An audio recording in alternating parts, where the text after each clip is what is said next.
Le Conseil présidentiel de transition prendra toutes les mesures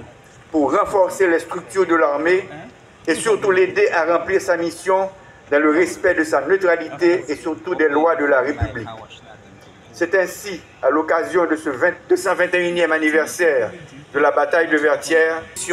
certifiant les grades aux 30 officiers récemment promus. Je ne cesserai jamais de rappeler que ces promotions ne sont ni un couronnement, ni une sorte de récompense, mais une augmentation de responsabilité. La nation attend les retombées de ces promotions et distinctions à travers un engagement plus renforcé dans le rétablissement de la sécurité et dans la surveillance des frontières. Poursuivons le travail avec sérieux, patience et patriotisme jusqu'à ce que vienne le jour où Haïti sera venir et sa détermination à résister aux grands défis, en particulier au terrorisme et aux actes d'intimidation de forces ténébreuses qui cherchent à saper ses fondements en incitant les jeunes citoyens à porter les armes contre leurs propres sœurs et leurs propres frères. Haïti est plus que jamais résolu à renforcer ses institutions, son armée et sa force de police pour opposer la force qu'il faut à ces fossoyeurs de notre patrie, aussi bien qu'à leurs supporters et complices nationaux et étrangers. C'est ainsi que depuis cet espace, désormais emblématique pour la défense nationale,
ce projet structurant, envisagé dès la prise en fonction du Conseil présidentiel de transition, se rapporte à l'un des 5 piliers identifiés dans l'accord du 3 avril 2024 pour une transition apaisée, à savoir le rétablissement de la sécurité. Cette cérémonie, qui marque la remise officielle de la base militaire Vertières au haut état-major des forces armées d'Haïti, constitue une étape importante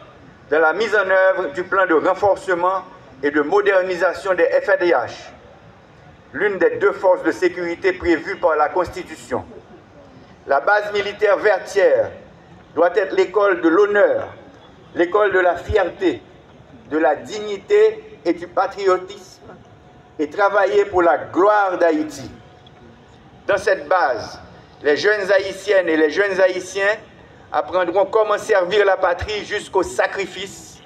pour que ce pays demeure, pour que sa dignité soit préservée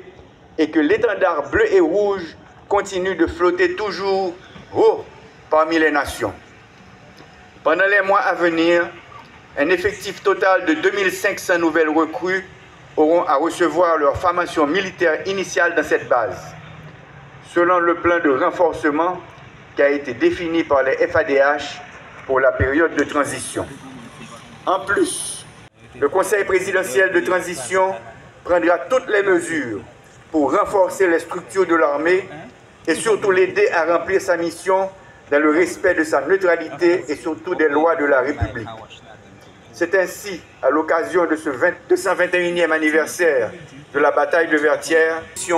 certifiant les grades aux 30 officiers récemment promus. Je ne cesserai jamais de rappeler que ces promotions ne sont ni un couronnement, ni une sorte de récompense, mais une augmentation de responsabilité. La nation attend les retombées de ces promotions et distinctions à travers un engagement plus renforcé dans le rétablissement de la sécurité et dans la surveillance des frontières. Poursuivons le travail avec sérieux, patience et patriotisme jusqu'à ce que vienne le jour où Haïti sera venir et sa détermination à résister aux grands défis, en particulier au terrorisme et aux actes d'intimidation de forces ténébreuses qui cherchent à saper ses fondements en incitant les jeunes citoyens à porter les armes contre leurs propres sœurs et leurs propres frères. Haïti est plus que jamais résolu à renforcer ses institutions, son armée et sa force de police pour